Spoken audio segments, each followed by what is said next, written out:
नाजरीन, हम आपसे मुखातिब हैं रेख्ता स्टूडियो से। एक बहुत ख़ास सेशन होने जा रहा है ये, इस लिहाज से कि आपने उर्दू के दो बड़े शायरों का ज़िक्र सुना है और उनका कलाम भी पढ़ा है। मेरी मुराद है तिलक चंद महरूम से और जगन्नाथ आज़ाद से। उर्दू के शायरी के चाहने वाले, ख़ास तौर पे जिन्होंने क्लासिकी अदब को मुतालिया किया है और उस ज़माने की शायरी पढ़ी है, इन दोनों नामों से बहुत अच्छी तरह वाकिफ़ हैं। तिलक चंद महरूम की हुब्बुल वतनी की नज़में और बच्चों की नज़में हम सबको याद हैं, और जगन्नाथ आज़ाद जो उनके बेटे थे, उनका काम जो इक़बाल पे है, और ख़ुद बज़ात ख़ुद वो एक बड़े शायर थे, लेकिन जो काम उन्होंने इक़बाल पे किया उस काम ने उनको अमर बना दिया है। मैंने आपसे अर्ज़ किया कि ये बहुत ख़ास सेशन इस लिहाज से है कि इन पर बातें करने के लिए हमारे साथ इस वक्त मौजूद हैं मुक्ता लाल साहिबा, जो जगन्नाथ आज़ाद की बेटी हैं और तिलक चंद महरूम की पोती हैं। इन्होंने अपना बचपन गुजारा है और देखा है बहुत करीब से अपने दादा और दादी को, और ज़ाहिर है कि वालिद के साथ तो रहीं। एक हिजरत का सफ़र भी है, शायरी में किस तरह के मोड़ आए, हिंदुस्तान आई तो क्या हुआ, और बाप और दादा को कैसा देखा। बहुत सी बातें हैं जो हम कर सकते हैं इस हवाले से। मुक्ता साहिबा, आपका बहुत इस्तकबाल है रेख्ता के स्टूडियो में। बहुत शुक्रिया। हम चाहते ये हैं कि हम बातें कोई तनकीदी ना करें आज, बल्कि बहुत निजी बातें करें, इसलिए कि हमारे सामीन जानना चाहते हैं और हम भी जानना चाहते हैं कि आखिर तिलक चंद महरूम की शख्सियत क्या थी, किस तरह उन्होंने आपको एक पोती की तरह पाला। आप उनको क्या कहती थी? पिताजी कहती थी। शुरू से तो हम उनको पहले बाबूजी कहते थे। अच्छा।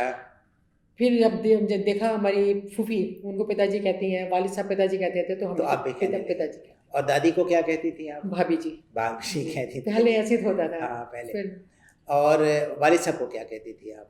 कैसे मुखातिब करती थी उनको पहले बाबूजी कहते थे शुरू में। हाँ। फिर जब थोड़े बड़े हुए तो बाकी भाई बहन उनको पापा कहते थे, मैं उनको डैडी कहती थी। अच्छा। इस बात का मुझे तब इल्म हुआ जब मैं हैरान रह गई कि उन्होंने इस बात को नोट किया। मुझे एक बार कहते हैं कि सब मुझे पापा कहते हैं, तुम अकेली डैडी कहती हो। तो मेरे को डैडी कहते। मुक्ता जी, एक बहुत निजी बात भी है और जाहिर है कि सामीन को भी दिलचस्पी होगी कि जब आपने अपने घर में आंखें खोली तो किस उम्र में आपने अपने दादा को देखा, और घर में और कौन कौन से थे लोग? मैं उस वक्त बताती हूँ। मेरा पैदाइश का सन है 1944 और 46 नवंबर में मेरी मदर की डेथ हो गई थी। मेरी वालिदा का इंतकाल हो गया। वो 8-9 महीने बीमार रही तो इंतकाल हो गया।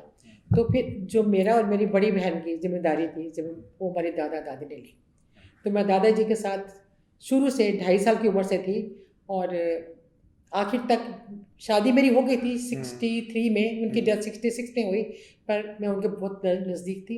मुझे लगता है कि जितने भी उनके नाते नातियाँ पोते पोती थे, उन सबसे ज़्यादा नज़दीक मैं उनके आपसे ज़्यादा कुर्बत रही। दादाजी के नज़दीक थी। तो आप यानी घर में उस ज़माने में दादा दादी और आपके वालिद और आपकी वालदा और आप थी और आपकी बड़ी बहन थी। इनके अलावा और कौन? बच्चों की बात मैं कर रहा हूँ। देखिए, जैसे मैंने कहा कि मेरी वालिदा का तो इंतकाल हो गया, मैं 2.5 साल की थी। मेरी बड़ी बहन में से 2 साल बड़ी है। तो मुझे वालिद का बिल्कुल याद नहीं है कि वो कब हमें मिलते थे, कैसे मिलते थे। एक हिस्सा कभी कभी जैसे बचपन की बात याद आ जाती है। रावलपिंडी में थे हम लोग, तो हम लोग ऊपर सोते थे छत पर। पहले उनको पड़छत्ती कहते थे हमारी पंजाबी में। मैं और मेरी बड़ी बहन वहीं सोते थे। तो शायद वालिद लाहौर से आई होगी मिलने। मैंने ऊपर से झांका तो मैं बड़ी एक्साइटेड हो गई। मैंने कहा अपनी सिस्टर को जगाया कि बहू जी आए। इतना मुझे याद है। और मुझे उनका उस टाइम का, उस वक्त की, वो कैसे मैं उनके साथ थी या वो मेरे साथ कैसे थे, मुझे बिल्कुल याद नहीं, क्योंकि वो अपने दादा दादी के साथ पिंडी में थे, रावलपिंडी में, और वो लाहौर में थे। किस सन में आपने वहाँ रावलपिंडी से हिंदुस्तान आना हुआ आपका? ये पार्टीशन के टाइम 47 में। हाँ, सितंबर अक्टूबर में शायद आए हम। वो बहुत मुश्किल से आए हैं। और कहाँ रहे आप लोग वहाँ से आने के बाद? वहाँ से आने के बाद हमें एक कमरे का मकान मिला था मोरी गेट में। एक कमरा था, एक बरामदा था, एक आंगन था। और कितने लोग रहने वाले थे? उसमें थे दादाजी दादी जी, मैं, मेरी बड़ी बहन, मेरे वालिद और एक फूफी की शादी वहाँ हुई। वालिद की दूसरी शादी वहाँ पर हुई। वहाँ पे हुई। एक कमरे में ये सारे लोग थे और बड़ी मोहब्बत से रहते थे। बहुत मोहब्बत से रहते थे। उसके बाद कहाँ गए महरूम साहब, और उसके बाद आज़ाद साहब? उसके बाद जोश मलिया बादी साहब का मकान था, उनको मिला हुआ था यहाँ पर पुलबंगश में। 8828 नया मोहल्ला, मुझे अभी भी एड्रेस याद है। तो जब जोश साहब को सरकारी फ्लैट, एड्रेस फिर से बताएं, सामीन को दिलचस्पी होगी। 8828 नया मोहल्ला पुलबंगश। ओके। मैं जाके दोबारा देखना मांगती हूँ फिर। तो जब जोश साहब को सरकारी मकान में अलॉट हुआ तो उन्होंने ये मकान इस तरह किया कि वालिद साहब को मिल जाए, क्योंकि वालिद साहब उस वक्त आईएनबी मिनिस्ट्री में थे, जोश साहब के अंडर ही थे। तो ये मकान फिर वालिद साहब को मिल गया था। ये बिल्कुल नया मकान था, एक छोटी हवेली जैसे था। तो वो शायद जो साहब बना रहे थे उनको पाकिस्तान जाना पड़ा। अच्छा, तो वो मकान पूरा भी नहीं हुआ था। इट वॉज ए ह्यूज, मतलब खूब बड़ी हवेली, खूब कमरे थे, और एक साइड उसकी अभी कच्ची थी। अच्छा, उन्होंने सुना था बिल्कुल आइडेंटिकल 2 साइड बनानी थी और एक साइड नहीं उनकी बनी थी। तो वहीं रहे मरहूम साहब भी और हाँ, वहीं आज़ाद साहब रहे। भी और आप सब जी लोग? हाँ। उसके बाद वालिद को सरकारी मकान, इस मकान 8828 में नया मोहल्ला में, एक तो दिल्ली के बिल्कुल सेंट्रल जगह पे था। बहुत शायर लोग आते थे, बहुत महफिलें लगी। फिर आप गोरखपुरी साहब जब आते थे वहीं रहते थे। जी, वो सब भी बातें करेंगे हम आपसे। जी, कतील साहब बहुत हमें, कतील शिफाई साहब, कतील शिफाई साहब तो बहुत अजीज थे। ये सब लोग वही, और बहुत महफिलें वहाँ जमी। उसी मकान में इंतकाल हुआ क्या? जी नहीं, मैं मरहूम आपको साहब जी, ये इस मकान में तो हम रहे हैं 58-59 तक। फिर वालिद को मोती बाग में D2 फ्लैट अलॉट हो गया, वो सरकारी फ्लैट। फ्लैट। हाँ, उसमें दादा दादी, मैं, मेरी सिस्टर और वालिद वालिदा और 3 भाई बहन और हो गए। मतलब मैं, मेरी बड़ी बहन है, 2। पूरी एक जॉइंट फैमिली आपकी, जिस तरह जी की हाँ, मिली जुली हाँ, फैमिली थी, वो सब वहाँ रहते थे। इसमें रहते थे। ठीक है। इस मकान से फिर हमें वालिद को और बड़ा फ्लैट अलॉट हुआ D1 बिरेमाग में, जो कि 60 या 61 में मिला था। फिर हम वहाँ शिफ्ट हो गए थे। ये हरिवंश राय बच्चन साहब पहले उस मकान में थे। अच्छा, उनका तबादला हुआ तो फिर वो फ्लैट मेरे वालिद को अलॉट हुआ। तो इस फ्लैट में, D1 फ्लैट में दादाजी का इंतकाल हुआ था। अच्छा, तो जब उनका इंतकाल हुआ आपकी उम्र क्या रही होगी उस वक्त? मैं जी उस वक्त मेरी शादी हो चुकी थी। अच्छा, 60, मेरी 44 की पैदाइश है, 66। तो इस लिहाज से 22-23 साल आपने की बहुत करीब से देखा है अपने दादाजी को। जी, क्या यादें हैं, ख़ास यादें हैं जो दादाजी के बारे में आप हमसे शेयर करना चाहेंगी?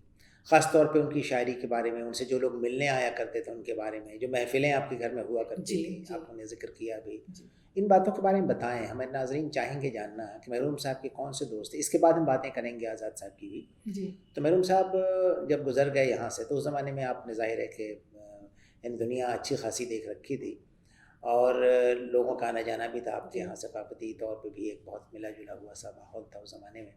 तो कुछ यादें उनकी आप इस वक्त शेयर करें हमारे साथ। देखिए ऐसा था कि दादाजी को उनके तो ज़्यादा ऐसे मिलनसार लोग नहीं आते थे। अच्छा, जैसे फिराक साहब पे आते थे तो दिल्ली में हमारे पास ही रहते थे। अच्छा, तब दादाजी के साथ भी अच्छी गुफ्तगू चलती थी, खूब अच्छे से। तो और जो शायर लोग आते थे वो जैसे कॉमन फ्रेंड्स हो गए।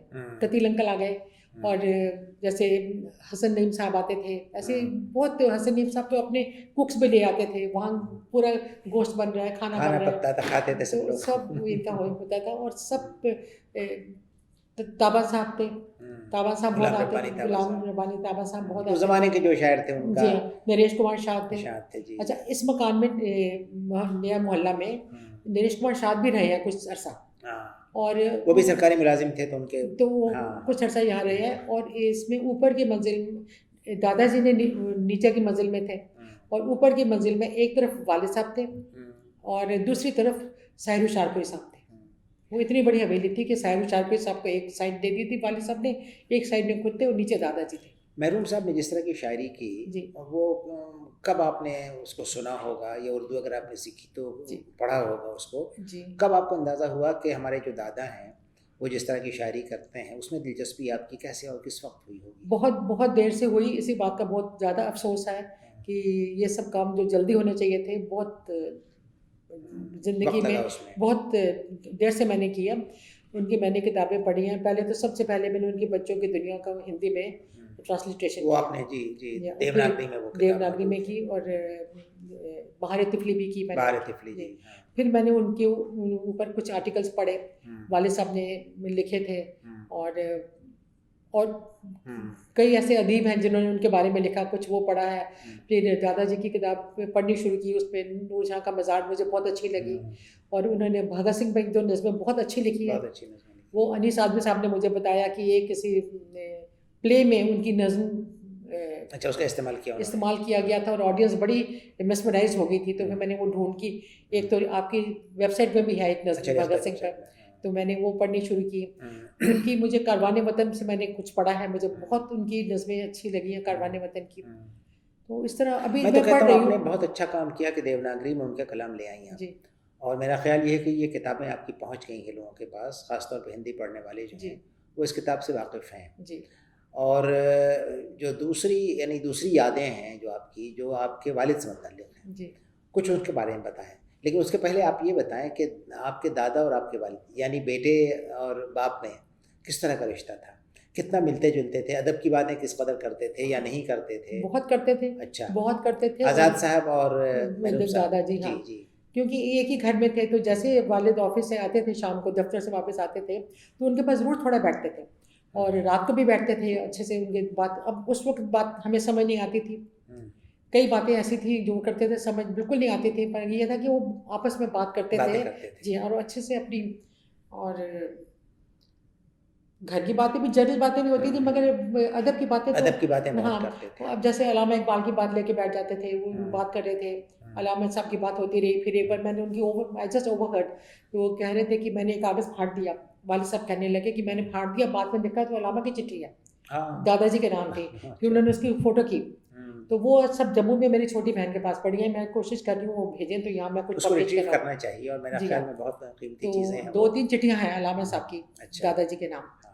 तो वो मैं लेना है। तो वो इस तो तरह वो की, अभी आपने उसको एक साथ जमा नहीं वो किया? एक्चुअली मेरी छोटी बहन के पास पड़ी हैं, तो उनसे मुझे जाके लानी पड़ेंगी, जम्मू जाना पड़ेगा। आप तो ज़रूर उसको जमा कर लें एक जी, साथ, जी, और उसको प्रिज़र्व करने की ज़रूरत है, इसलिए कि ये एक तरह से एक हवाला भी होगा, जी, इसलिए कि जिस तरह से आज़ाद साहब ने काम किया इक़बाल पे, इक़बाल के तो आशिक़ थे, जी, तो बिल्कुल। ज़ाहिर है कि बहुत काम भी किया है और उनकी शायरी पे उनका असर भी है।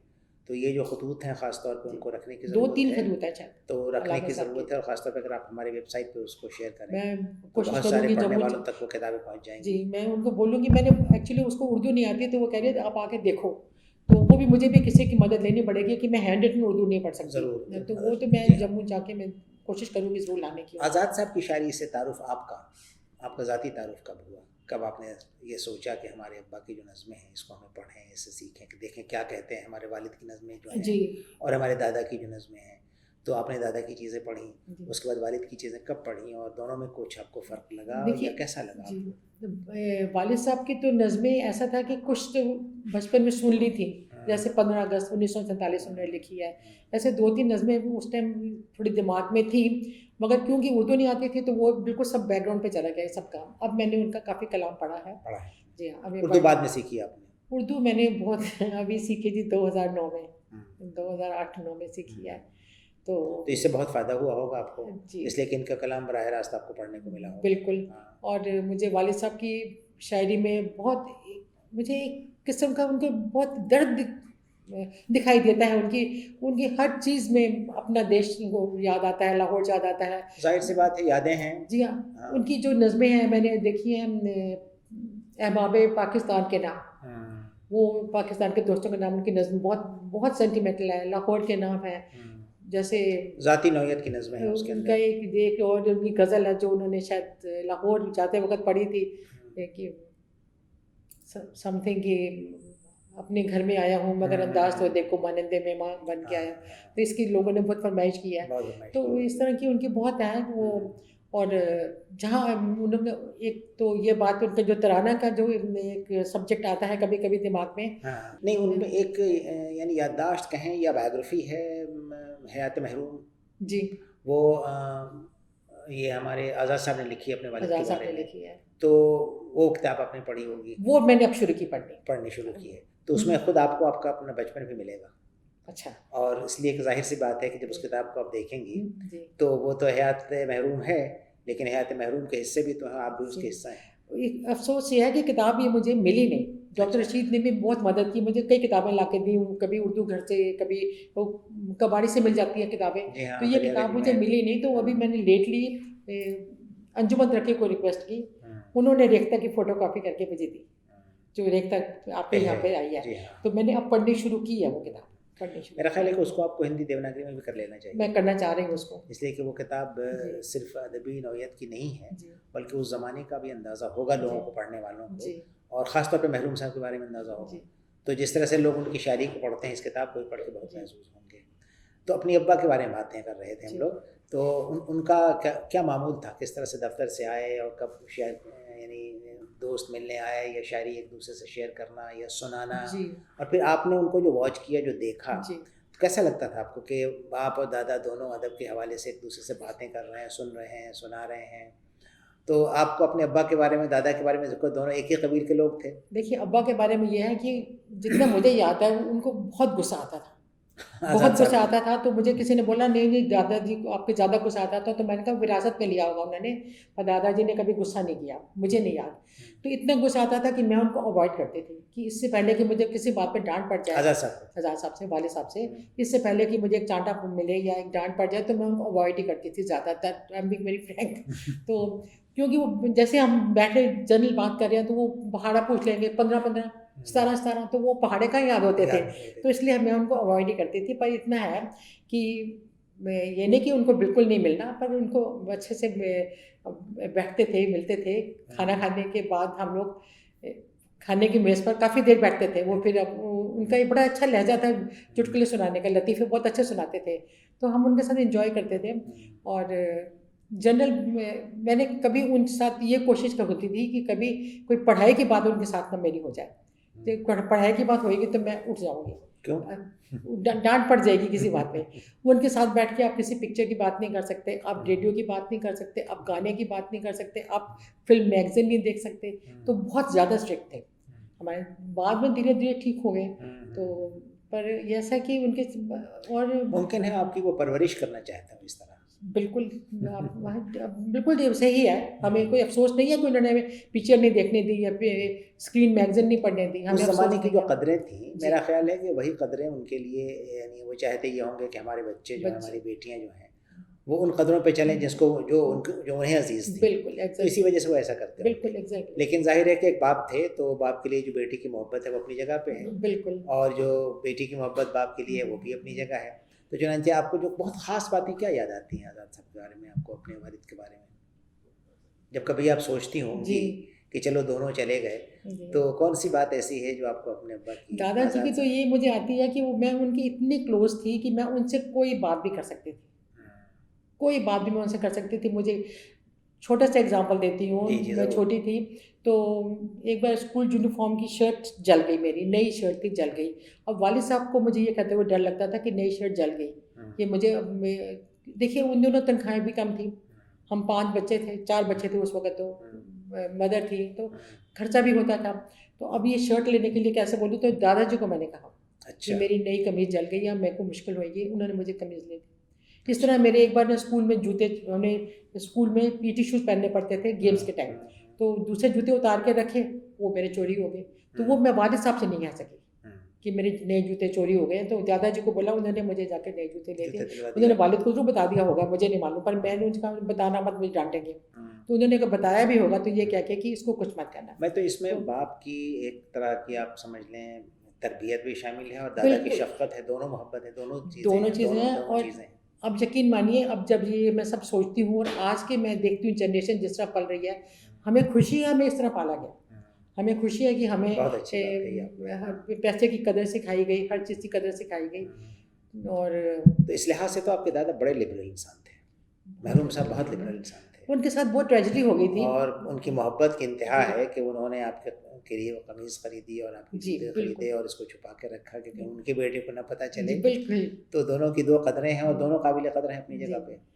और दादाजी का ये था, ये तो बहुत बाद में हमें पता लगा, दादाजी की भी 2 शादियाँ हुई थी। उनकी पहली शादी से एक बेटी थी उनकी, जो शादी के बाद अब मालूम नहीं, ये सुनते थे कि उन्होंने, उनके छोटे छोटे 3 बच्चे थे, उन्होंने खुदकुशी कर ली, वो जल कर मर गए। तो उसका उनको इतना गम लगा कि हमें तो दादाजी जैसे, उस पे उन्होंने एक मरसिया भी लिखा है, आप किताबें देखेंगे विद्या की खुदकुशी पर, तो उसमें वो वालिद साहब कहते हैं कि उसके बाद जो उनके चेहरे पे एक खुशी होती थी, मसरत होती थी, वो चीज़ कभी नहीं आई, वो चीज़ कभी नहीं आई। और उनका दिल को लग गई ये बात हमेशा के लिए जी। और क्योंकि वो जलकर मरी। और जब दादाजी की उनकी डेथ हुई थी, इंतकाल हुआ 6 जनवरी 1966, तो मैं उनको मिली थी 4 जनवरी रात को, 5 को अच्छा। मेरे शौहर गए थे क्योंकि मेरी बेटी छोटी थी। तो 4 जनवरी को मैं रात को गई हॉस्पिटल। तो आप यकीन नहीं मानेंगे, उस वक्त भी वो बेहोशी में विद्या विद्या कर रहे थे, विद्या विद्या ऐसे आवाज़ दे रहे वेरी थे। पेथेटिक। वो उनकी बेटी का नाम, उनको उस टाइम भी वही याद आ रही थी। तो उनका बहुत मतलब, हमारी एक फूफी भी कहती थी कि विद्या भी यहाँ पर नहीं है, मगर उसकी प्रेजेंस हमेशा ही है घर में। मतलब दादी जी को इतना था कि वो उनकी प्रेजेंस विद्या बुआ की हमेशा ही घर पे रही, कभी उनको देखिए भूला मेरे नहीं। ख्याल में वो जो उनका जो मरसिया है वो बहुत ही ज़ाती नौइयत की नज़म है, लेकिन वो मेरे ख्याल में हर बाप, हर दादा, हर यानी उस शख्स की आवाज़ है उसके अंदर जो इस गम को झेल के निकलता है, और वो गम उसके साथ हमेशा ज़िंदगी भर हमेशा बना रहा, रहता है। हमेशा। इसलिए कि मरने के कई तरीक़े हैं, जल के मरना तो एक बहुत बड़ा जी, साने है, जी। इसका भी ज़िक्र शायद उस नज़्म के अंदर है जहाँ उन्होंने तक मुझे लिखा याद है आता है। कि तो इस लिहाज से अगर देखें तो वो उनकी एक बड़ी नज़्म है जिसके अंदर एक ज़ाती यानी गम जो है जज़्ब करने की कोशिश की है, इसलिए कि शायद जो भी कलाम उसका होता है जी, वो दरअसल अपने आप को मुखातिब करता है और जज़्ब करता है अपने आप को उसके अंदर। तो एक बहुत ज़ाती लॉस था, बहुत बड़ा लॉस था, बहुत बड़ा लॉस था उनके लिए। और अपनी शायरी में उन्होंने इस लॉस को कन्फ्रंट किया उन्होंने। और ये बताएं कि जब मरहूम साहब नहीं रहे और अब आज़ाद साहब भी नहीं हैं, दोनों गुजर चुके हैं, तो आपको ये लोग किस तरह याद आते हैं? देखिए, ये मेरी खुशकिस्मती है कि मैंने ये काम शुरू किया, ये किताबों को हिंदी में कर रही हूँ, तो देवनागरी एक में कर लिहाज रही से हूँ, आपने उनको ज़िंदा रखा है। ज़िंदा रखने की कोशिश कर रही हूँ। और आप यकीन नहीं मानेंगे, मैं घर में भी सबसे कहती हूँ कि जब मैं ये लिखती हूँ तो मैं उनको अपने करीब पाती हूँ। ये फिल्मी डायलॉग लगेगा कि वो मेरे करीब है, पर मुझे लगता है, मुझे कई बार बहुत सही बात आपने कही, वो मैं करीब आते हैं जब आप। बिल्कुल इसमें मैं गलत नहीं कह रही कि मुझे लगता है कि मेरे दादाजी मेरे करीब है। और जब मैं उनकी ऐसे दुख भरी नज़में पढ़ती हूँ, मैं पूरी नहीं एट ए टाइम नहीं पढ़ सकती, पढ़ के छोड़नी पड़ती है मुझे, फिर मैं शुरू करती हूँ। तो मुझे कई बार लगता है कि उनकी हयात में मैं उनके इतने नज़दीक नहीं थी जितनी नज़दीक अब हो गई, दोनों के, वालिद साहब के भी बहुत। मुझे लगता है वो मेरे बहुत करीब है। एक तो वालिद साहब जब बीमार हुए थे, 5 दिन वो ICU में रहे थे, वो 5 दिन उन्होंने मुझे इतनी मोहब्बत दी जो सारी उम्र नहीं दी होगी। सारी ज़िंदगी मुझे उनसे इतनी मोहब्बत नहीं मिली जितनी वो 5 दिन में मिली। तो मुझे, और उसके बाद जब मैं उनका काम करती हूँ, उनकी नज़में देखती हूँ, और जब देखती हूँ उनकी शायरी में कितना दर्द है दोस्तों के लिए। आप देखिए उनकी, ये आपने नज़्म देखी, बाबरी मस्जिद देख लीजिए, एक मस्जिद टूटी है, उसमें उन्होंने कितनी दर्दनाक नज़्म लिखी है। तो मुझे ना बहुत मतलब असल में ये दोनों अपने ज़माने की इंसानी कदरों के बहुत बड़े मुहाफ़िज़ थे। यही वजह है कि इकबाल से उनका रिश्ता ऐसा हुआ। जी, यही वजह है कि उनके यहाँ ये जो यादें हैं पाकिस्तान से आने की और वहाँ के दोस्तों की यादों में यानी खोए रहना और उनको अपनी शायरी में बार बार याद करना, ये सब उन इंसानी कदरों की बल्कि हम तो ये समझते हैं कि वो तारीख़ लिख रहे थे एक तरह से अपनी शायरी में, और तारीख़ एक बहुत ही ज़ाती नज़रिए से लिख रहे थे, एक बहुत ही पर्सनल एंगल था उसके अंदर। और यही वजह है कि उस ज़माने के जो लोग थे जिन्होंने उनको देखा है या उनको सुना है मुशायरों में या जो उनके कलाम को पढ़ा है, तो वो उनसे बहुत आसानी से कनेक्ट कर सकते हैं। मुझे एक बात याद आती है, कौमी तराने के बारे में बताएं कि आज़ाद साहब ने जो कौमी तराना लिखा था पाकिस्तान का, उसका क्या हुआ और वो कैसे लिखा गया था और बाद में उसके सिलसिले में क्या बातें हुई? देखिए, हमने तो यही सुना था कि वालिद साहब को जिन्ना साहब के दफ्तर से उनके किसी फ्रेंड के थ्रू जो रेडियो पाकिस्तान में काम करते थे, मैसेज मिला था कि आप ये तराना लिखिए। तो उन्होंने ये कहा था कि बहुत कम वक्त है मेरे पास, 4-5 दिन में मैं नहीं लिख सकता। शायद ये 9 अगस्त की डेट थी या अगस्त 47 की बात थी। तो अल्टीमेटली क्योंकि जिन्ना साहब का हुक्म समझिए, हुक्म था, तो उन्होंने तराना लिखा और जिन्ना साहब ने कुछ घंटे में उसको अप्रूव कर दिया। अच्छा। और वो तराना 14 अगस्त की रात को शाये हुआ, ये रेडियो में नशर हुआ, रेडियो में लाहौर से, शायद लाहौर से कराची से, मैं याद नहीं। अच्छा, लाहौर रेडियो से से नशर हुआ वो। रेडियो में नशर हुआ, क्योंकि फिर ये बात हमें मालूम थी, तराना लिखा था। अगर सच पूछे तो हमने उसको इतना नहीं किया कि तराना लिखा था, तराना लिखा था, उनका नशर हुआ और 18 महीने तक वो तराना पाकिस्तान में चला रहा। अच्छा। और जिन्ना साहब की जब इंतकाल हुआ तो तराना वहाँ से हटा दिया। अच्छा। तो उसके बाद जब वालिद का इंतकाल हुआ, उसके इंतकाल के 2-3 हफ्ते पहले एक लवपुरी, वो सीनियर जर्नलिस्ट थे जम्मू में, शायद उनका भी इंतकाल हो गया है, उन्होंने उनसे इंटरव्यू लिया था। अच्छा। तो उसमें वालिद साहब ने तराना की बात कही थी। तो क्या कहते हैं कि मैंने ऐसे जिन्ना साहब के कहने पर मैंने तराना लिखा था। तो वो शायद इंटरव्यू पाकिस्तान तक भी पहुंचा पेपर में। तो उसके बाद वहाँ बड़ी कंट्रोवर्सी शुरू हुई। कि ये हटा दिया कि 18 नहीं, महीने कि उन्होंने लिखा ही नहीं था। अच्छा अच्छा, उनकी कई ऐसे यूट्यूब में मैंने देखे थे डिबेट्स हुई कि उन्होंने तराना तो उन्होंने लिखा ही नहीं था, वो उन्होंने किसी किताब में नहीं अपने लिखा कि तराना लिखा है। पर ये बात गलत है, क्योंकि उन्होंने 2 किताबों में ये उन्होंने ऐसे डंके की चोट पे नहीं बोला कि मैंने तराना लिखा था, पर उन्होंने 2 किताबों में जिक्र किया है इसका। जिक्र आंखें तरसती हैं और हयात महरूम में। हयात महरूम में एक फुट नोट में उन्होंने लिखा है इस तराना के बारे में, और आंखें तरसती हैं में भी है लिखा है कि मैं तो लाहौर से आना नहीं मांग रहा था, मगर जिस दिन मैंने चला नहीं, हाँ, रात को मैंने 12 बजे सुना मेरा तराना नष्ट हुआ था। ये अब देखिए, अब उसकी सियासी वजूहात होंगी, अब लेकिन उसकी सियासी वजूहात हो सकती हैं। जी। ये किसी का कहना कि उन्होंने लिखा ही नहीं जी। था, और आज़ाद साहब का खुद कहना 2 जगह लिखना जी। कि मैंने ये लिखा था, तो जाहिर है कि जिसने लिखा है, जो शायद मौजूद है और जिसने लिखा है, तो जाहिर है उसकी बात मानी जाएगी, और वो एक तरह से सफ़ा है तारीख़ का, वो भी उनकी ज़ाती ज़िंदगी का भी, और जिन लोगों ने उस तराने को 47 में सुना हो और 18 महीने तक, जैसे आप बता रही हैं 18 महीने, हाँ, तो जाहिर है 1.5 साल का वक्त देखिए, बड़ा होता है। वहाँ एक्टिविस्ट कम जर्नलिस्ट बीना सरवर, वो आज मेरे ख्याल जंग के साथ है वो पाकिस्तान में, वैसे भी उनकी रिहाइश USA में है।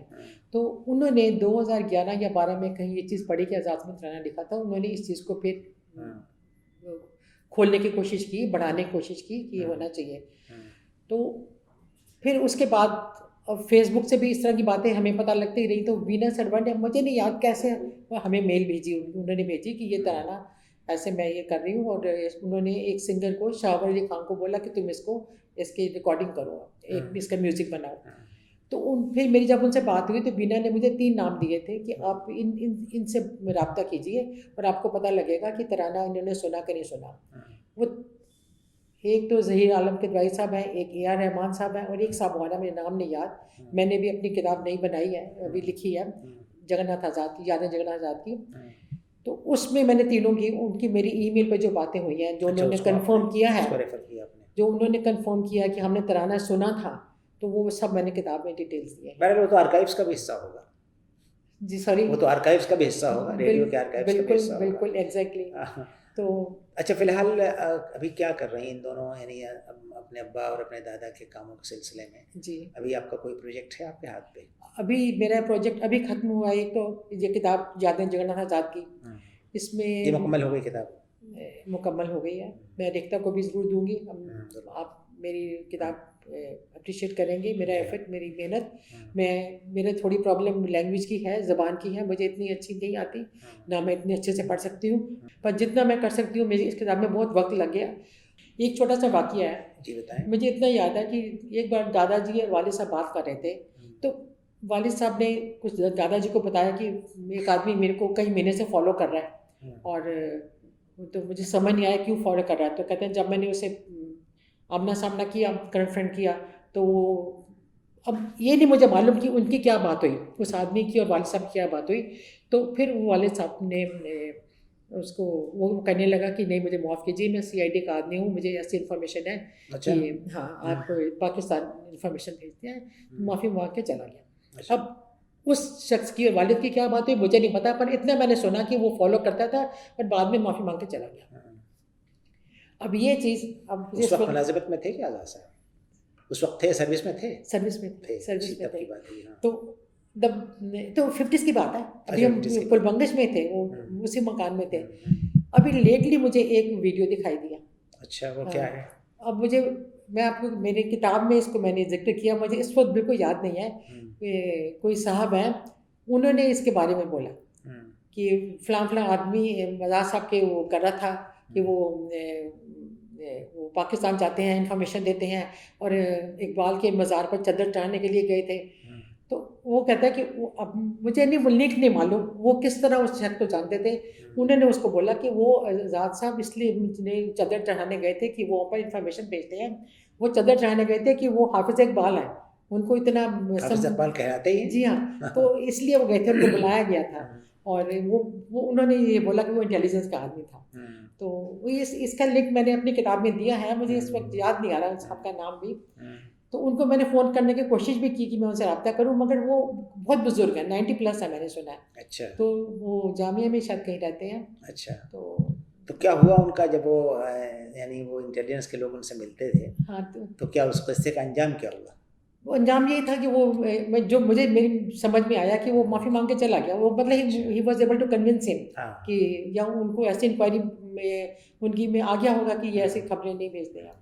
तो ये चलिए चलिए, ये भी एक ये जी भी एक अच्छा वाक़या है जो आपने ये था, किताब में मुझे लिखा। याद था ये थोड़ा नहीं, सा बहुत इसमें। अच्छा लग रहा है आपसे गुफ्तगू करके। मेरे जी ख़्याल में हम लोग इस गुफ्तगू को बहुत देर कर सकते हैं, लेकिन जो मैं ये कहना चाहता हूँ ज़रूरी बात है वो ये कि आज़ाद साहब की और मरहूम साहब की किताबों को आप ज़रूर हिंदी में जिस तरह मुंतकिल कर रही हैं वो जी पूरा कलाम ज़रूर कर दें, जी इसलिए कि जिस दौर में इन लोगों ने लिखा उस वक्त की अदबी कदरें कुछ और थीं और अब कुछ और हैं। जी तो जो उर्दू का कारी है, जो उर्दू शायरी को पढ़ता है, ख़ास तौर पे जो वतनियत का तसव्वुर जिसके यहाँ है, जी मोहब्बत का तसव्वुर है, ख़ुव्वत का तसव्वुर है, मुल्क के तक़सीम हो जाने का तसव्वुर है, उसके दर्द का तसव्वुर है और दोनों ममालिक में किस तरह के रिश्ते रहे और वो रिश्ते तारीख़ के साथ साथ कैसे बदलते गए, उभरते और समझते गए या डूबते गए। ये सारी चीज़ें अगर आप उनका कलाम मुंतक़िल कर दें हिंदी में, ज़रूर तो उर्दू वालों के लिए भी, नॉन उर्दू वालों के लिए भी, इसलिए कि देवनागरी में आप करेंगी तो तमाम लोगों के लिए एक बड़ा हिस्सा होगा, उनके इल्म में इजाफ़ा भी होगा और उसके अलावा उस तारीख़ को, उस ज़माने को पढ़ने के लिए भी लोगों को आसानी होगी, एक अच्छा सोर्स बन जाएगा वो। आपसे गुफ्तगू बहुत अच्छी रही, बहुत अच्छा लगा, आप बहुत बहुत आई शुक्रिया, रेख्ता के बहुत स्टूडियो में और शुक्रिया, आपसे बातें हुई। आपसे ये मुकालमा हमारा जारी रहेगा आगे भी और आपका बहुत बहुत बहुत शुक्रिया। शुक्रिया।